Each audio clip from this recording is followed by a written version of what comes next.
Dua mövzusunda neçə dənə sual ola bilər dua ilə bağlı. Birincisi budur ki, duanın dəlili nədir? Niyə dua eləməliyik yəni? Niyə biz dua eləməliyik? İkincisi budur ki, kimdən istəməliyik? Üçüncü sual budur ki, nə istəməliyik? Nə istəməliyik? Dördüncü budur ki, necə istəməliyik? Beşinci budur, nə vaxt istəməliyik? Altıncı budur, harda istəməliyik? Yeddinci sual da budur ki, hansı halla istəməliyik? Dua ilə bağlı əsasən bu suallar var. Bundan əlavə duanın qəbul olma şərtləri hansılardır? Necə eləyək duamız qəbul olsun? Və niyə duamız qəbul olmur? Bunlar da bu mövzulardır ki, duaya aiddir. Birinci budur ki, dəlili nədir? Niyə biz dua eləməliyik? Dəlil sadədir. Ona görə ki, biz zəifik, biz ehtiyaclıyıq və ehtiyaclı da gərək ehtiyacsıza pənah aparsın. Zəif güclüyə pənah aparmalıdır. Bu qaydadır. Quran buyurur ki, Entumul fuqara və huvel ganiy. Siz ehtiyaclısınız, o ehtiyacsız. İxlas az. Sizin ehtiyacınız var, onun ehtiyacı yoxdur. Ehtiyaclı gərək ehtiyacsıza pənah aparsın. İnsan duada Allaha qovuşur. Necə bir zərrə su, bir damcı su. Dəryanın içine atırsan, çevrilir olur dərya. İnsan da acizdir. Qüdrət tapmaq istəyirsə, gərək qüdrətin mənbəyinə bağlansın. Qüdrət mənbəyinə bağlananda o da olur qüdrətdir. Qüdrət mənbəyinə bağlanmağın yolu da duadır. Zəifin güclüyə pənah aparması ağlın hökmüdür. Amma hansı güclüyə pənah aparaq? Hər güclüdən bir güclü var. Güc nisbi məsələdir. Biri güclüdür, biri daha güclüdür, biri ondan. Biz elə eləyək ki, güclülərin ən güclüsü ki, qüdrətin mənbəyidir. Hamıya qüdrəti o paylayır, o verir, o bəxş eləyir. Ona bağlanaq. La havlə və la quvvətə illa billah. Allahdan başqa heç kəsdə qüdrət və qüvvət yoxdur. Qüvvət bütövlükdə Allaha məxsusdur. O qədər güclüdür ki, hər şey əlindən gəlir. Məhdudiyyət yoxdur qüdrətinin. Ona görə zəif olan insan gərək o məhdudiyyətsiz varlığa pənah aparsın, ondan istəsin. O istəsə ən zəif evlə, ən zəif ev hansıdır? Quran buyurur ki, əvhənəl buyud, ən kövrək ev, hörümçəyin toru. Hörümçəyin torunu bir dənə əlün işarəsi ilə dağıdırsan. Quran buyurur ki, ən zəif ev odur, amma ən zəif evlə Peyğəmbərinin həyatını xilas edir. Peyğəmbər mağarada olanda bir hörümçək gəlir, tor yaradır, düşmənlər gəlir, baxır, görür ki, burada tor var, deyir, yəqin bura girən olmuyor, çünki tor qalmazdı. Özü misal çəkir, deyir, ən zəif ev budur, sanki insana qüdrətini göstərir, deyir, istəsəm ən zəif evlə, biri var ki, onun qabağını betonla bağlayasan ki, heç kəs girə bilməsin, Allah deyir, istəsəm ən zəif evlə Peyğəmbərimin həyatını qoruyarım, bu mənim ixtiyarımdadır, mənim qüdrətimdədir. Belə bir varlıqdan adam istəyə, ona pənah aparır. Əleyhissallah bi kafin abdə buyurur, Allah sizə kifayət eləmir, acizlərin qapısına gedirsiniz. Özün kimlərin qapısına vasitə kimi getmək başqa şeydir. Amma söykənmək istəyəndə Allahdan başqasına söykənmə. Təvəkkəltu aləl hayyilləzi la yəmud. Quran buyurur ki, belə deyin, təvəkkül edirəm, o diriyə ki, heç vaxt ölməyəcək. Ölümsüz olan diriyə təvəkkül edirəm, ona bağlanıram. Özüm kimi bir canlıya yox ki, ölümlə aradan gedəcək. Deməli, duanın dəlili nədir? Sadədir. Biz zəifik, o güclüdür, gərək ondan istəyək. İkincisi budur ki, nə istəyək Allahdan? Bu da mühüm məsələdir. Bizə deyirlər ki, həm dünya istəyin Allahdan, həm axirət istəyin. İkisini də Allahdan istəyin. Ayaqqabımın bağını da məndən istə, Musa əleyhissalama deyir Allah. Quranda 55 dəfə dünya söz işlənib, 55 dəfə axirət sözü. Maraqlı bir şeydir. Quran-ı Kərimdə hesablayıblar, 55 dəfə dünya işlənib, 55 dəfə axirət kəlməsi işlənib. Kim deyir, dünyanı atsa, axirəti götürsə, tərki dünya olsa bizdən deyir Peyğəmbər. Mənim dinimdə tərki dünyalıq yoxdur. Dünyanın başını buraxasan, gedəsən kilsəyə, meçdə, hansısa məbədə ki, mən Allaha yaxınlaşıram, Allah deyir, yol bağlıdır. Dünyanın içindən gərək gələsən. Dünyanı atıb, axirəti tutma. Eyni zamanda axirəti də atıb, dünyadan yapışma. O da bizdəndir. Quran bizə dua öyrədir. Allahın bəyəndiyi dualardan. Rabbena atina fid dunya haseneten və fil axirəti hasənə. İlahi mənə dünyada da ver, axirətdə də. İkisini də istəyirəm səndən. Həm dünya nemətləri istəyirəm, həm axirət nemətləri istəyirəm. Bir dəstə adam dünyanı pisləyirdi, Bəzi adamlar var axı, mən də görmüşəm ki, sən bir dəfə mənə bir nəfər yaxınlaşdı, dedi ki, niyə görə sən dedin ki, İmam Həsənin sərvəti var idi. Mən də dəlillər gətirdim ki, filan kitabda var, filan kitabda var ki, İmam Həsənin sərvəti var idi və Allah yolunda verir. Deyir, mən bunu qəbul eləmirəm, imamlar fəqir olmalıdır hamısı. O başa düşmür. Başa düşmür ki, imam fəqir olmalıdır. İmamın ürəyində dünyanın məhəbbəti olmamalıdır. Dünyanın məhəbbəti insanı haqdan azdırmamalıdır. Belə adamlardan bir dəstəsi oturub dünyanı tənqid edirdilər. Əleyhissalam keçirdi, baxdı, dedi, anam matəmində ağlasın. Əleyhissalamın hərdən belə kəskin sözləri də var idi. Dedi, anon yasıva otursun. Sən heç bilirsən dünya nədir? Dünya salih adamın əlində olsa çox yaxşı şeydir. Kaş mömin adamların əlində dünya sərvəti olsun, Allahın yolunda sərf eləsinlər, dünya abad olsun. Salih adamların əlində dünya olsun, Allahın dini inkişaf eləsin. Siz dünyanı pisləyirsiniz bu mənada ki, biz yoxsul olmalıyıq, başqaları yeyib içib gəzməlidir, biz deməli yox, biz axirət üçün yaranmışıq, dünyanı veririk kimlərəsə, bu səhv tərz təfəkkürdür. Dünyanı da istəyin Allahdan, ahirəti də. Amma bir dua var, o vacib duadır. Niyə deyirəm vacibdir? Çünki namazdadır o dua. Yəqin ki, bildiniz hansı duadır. Namazda Fatihədə İhdina sıratal müstəqim. Bu dua vacibdir deyə Allah gətirib Quranın içində, namazın içində qərar verib. Yəni bizi doğru olan yola yönəld. Bu ən vacib dualardan biridir. İnsan gərək doğru yolda ola, xəttdə ola. Və xəttdə olmaqdan daha mühüm budur ki, xəttdən çıxmayasan. Həzrət Əlidən soruşdular ki, sən məyər doğru yolda deyirsən, sən doğru yoldasan. Bəs niyə siz də deyirsiniz, İhdina sıratal müstəqim, bizi doğru yola yönəld? Buyurdu ki, indi doğru yoldayam. Dua edirəm ki, sabah da doğru yolda olum. Həmişə doğru yolda olum. Bugün doğru yoldayam, mənası budur, axıra qədər bu yolda olacam. O qədər insanlar var, əvvəli yaxşı olub, sonda haqqın düşməninə çevrilir, dinin düşməninə çevrilir. Ona görə də İhdina sıratal müstəqimin mənası budur. Həm məni düz yola yönəld, həm də düz yolu tapandan sonra da yoldan çıxmayayım. İmam Musa Kazım əleyhissalam Quranın bu duasını öyrədirdi. Bütün ağıllı adamlara tövsiyə edirəm bu duanı eləsinlər. Rabbena la tuzigh qulubana ba'da iz hadaytana. İlahi bizi düz yola yönəldəndən sonra da yazdırma. Ən bədbəxt adam odur ki, əvvəl doğru yolda olub, sonra azıb, qiyamətdə çox peşman olacaq ki, mən xəzinəni tapmışdım əldən verdim. Dünən ibadət eləyib, bugün görürsən ibadət eləmir, o çox peşman olacaq.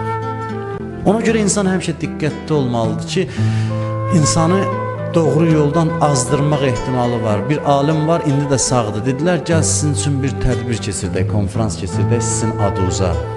Ki, siz böyük alimsiz, sizin adınızla bağlı konferans keçirdək. Yaxşı cavab verdi. Dedi, nə qədər mən də sağam, şeytan da sağdır, konferans keçirdilər.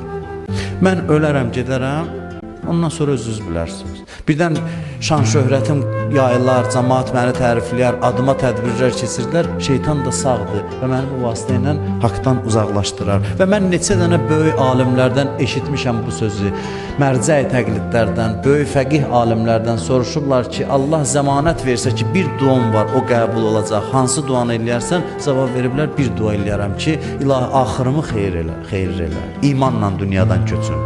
Doğru yolda yaşayım və doğru yolda ölüm. Təvəffəni muslimən, bu peyğəmbərlərin duasıdır. İlahi məni müsəlman olaraq öldür.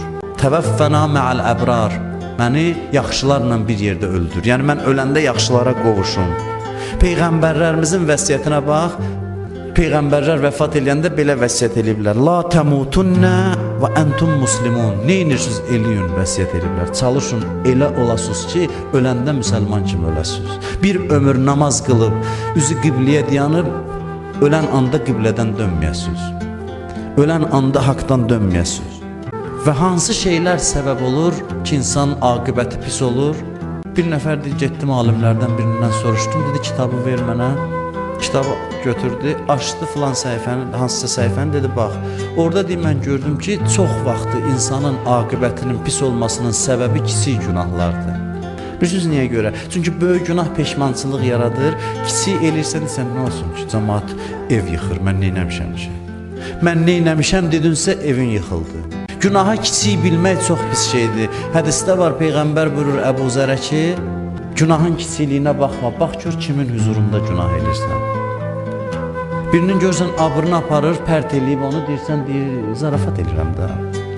Düzdür, ola bilərsən zarafat edirsən ya doğruysan, amma fərq eləmir. Nəticə etibarilə bu insanın abrı getdi.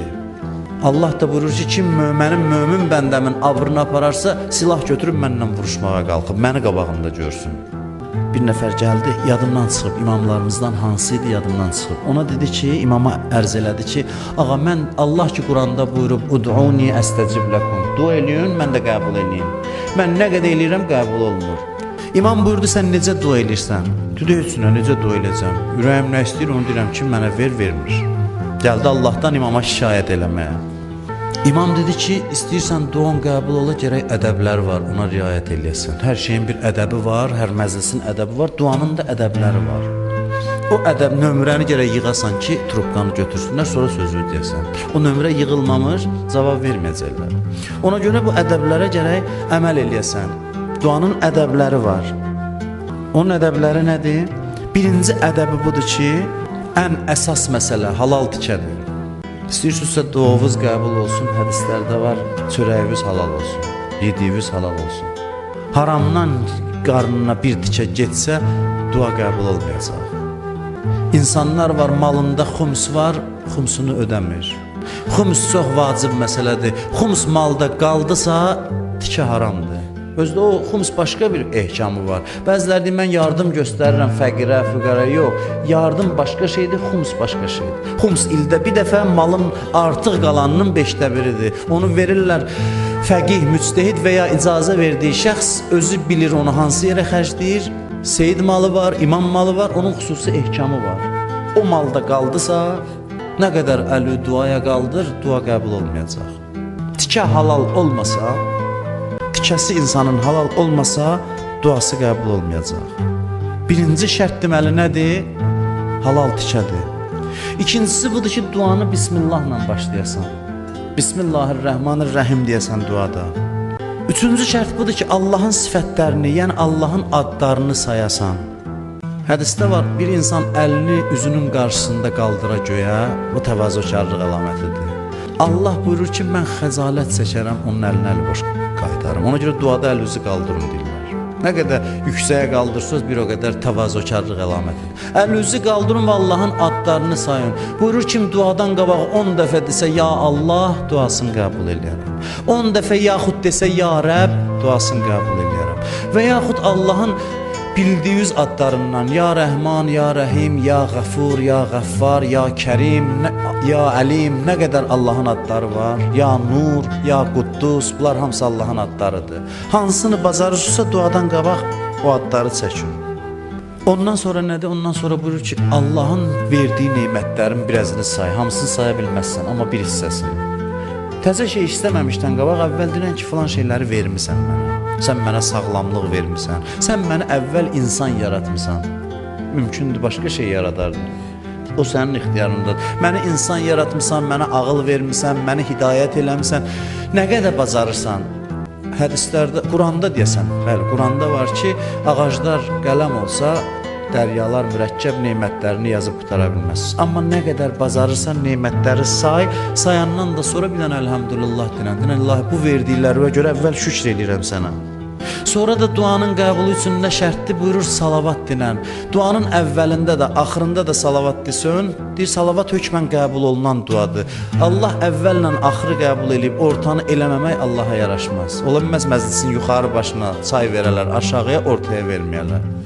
Duanı elə bil ki, bükəsən salavata, Allaha təqdim eləyəsən. Həm əvvəlində salavat deyəsən, həm axırında salavat deyəsən. Salavat deyəndən sonra buyurur, bunu imam deyir, bu hədisdir, mən öz sözlərim deyil, hədisdir. Buyurur ki, günahlarımı say bir-bir. Deyən, ilahi, filan gün filan günah elədim. Filan gün oturmuşdum, elə bil ki, filan kəsin qeybətini elədim. Filan yerdə oturmuşdum, elə bil yalan danışdım. Filan yerdə naməhrəmə baxdım. Bir-bir say, amma elə eləmə ki, kimsə eşitsin. İcazə vermir Allah. Bəzi adamlar otur, deyir, indiki vaxtdan uzaq namaz qılmayanda getmişdi, filan yerdə filan işləri görürdü. Allah istəmir ki, biz günahımızı kiməsə danışaq. Çünki deyirsən, tövbə eləyib dinə gəlmisənsə, günahlar pozulub. Günahlar pozulub, təzdən danışırsan, təzdən yazılır. Ona görə keçmiş günahınızı danışmayın bugün. Heç kəsə danışmayın. Hətta bəziləri var ki, mən görmüşəm, namaz qılandı, fəxrlə danışır ki, o vaxt belə vaxtlarımız idi, belə elirdi. Onu olmaz danışmaq. Allaha dinən günahlarımı bir yaduğa düşən qədər say günahlarını, saydıqdan sonra isə istiğfar elə, bağışlanmaq istə. Peşmanam deyəsən Allah. Bərbad olub ömrüm, günah içində bu olmuşam, indi peşmanam. Bunları qutarandan sonra elə bil ki, nömrəni yığdın, daxil olursan duaya. Sonra Allaha nə deyəcəksənsə, nə istəklərin var, bunların hamısını Allaha dinən. Və bəzən dua dərhal qəbul olur ki, hamımız elə istəyirik. Bir alim deyirdi ki, elə Allahla elə danışırıq ki, nəuzubillah, estağfurullah, bir işçimizlə danışırıq ki, biz deməliyik, o eləməlidir. Bəzən dua dərhal qəbul olur, az hallarda. Bəzən təxirə düşür dua. Qəbul olub, Allah deyir, elə tez tələsməyin verməyə, onun dua səsindən xoşum gəlir. Adam var axı, ancaq işi düşəndə gedir Allahın qapısına. Allah deyir, fürsətdir, buna indi versən çıxıb gedəcək, qoy bir neçə gün gəlsin. Bir neçə gün gəlsin, duasını qəbul elədim, amma tələsməyin verməyə, fürsət düşüb, qoy bir hərdən bir əlini qaldırır, hacəti var. Bu dua eləməyinə görə hələ təxirə salın. Bəzən deyir, Allah özünə vermir, duanı qəbul edir, amma övladına verir. Belə də olur. Nəslinə əta eləyir. Quranda Musa əleyhissalamdan Həzrəti Xızırın hekayəsi var. Divar tikirlər. Musa soruşur, bu nədir? Deyir ki, bu divarın altında xəzinə var. Bu evdə yetim uşaqlar böyüyür. Kana əbuhuma saliha. Bu uşaqların atası salih adam idi. Bu qızıllar, bu xəzinə qalıb, divar da sökülüb gəlib başqaları aparmasın deyə. Bunlar böyüyənə qədər ki, vəsiyyət əllərindədir. Böyüyüb onu oxuyub əməl edəcəklər. Bu divarı mən tikirəm. Allah iki peyğəmbərini fəhləliyə göndərir ki, salih atanın övladına miras satsın. Salih atanın övladına xeyrinin çatması üçün 2 dənə ulul əzm peyğəmbərini göndərir. Get divar hör, pulsuz, muzsuz. Get fəhləli ilə ki, bu sərvət o uşaqlara çatsın. Ona görə də bəzən övladlara çatır və axırıncısı budur ki, bəzən deyirlər, dualar qəbul olmayanda dünyada, inşallah Allah axirətdə qəbul olmayan duaların əvəzini verir. O zaman hədisdə var ki, bəzi insanlar deyərlər ki, kaş dünyada heç bir duamız qəbul olmaz. Amma bunu qorxmayın, bu çox olmur, bu hərdən olur. Biz bu deyilənlərə əgər əməl eləsək, dua inşallah elə dünyada da qəbul olar.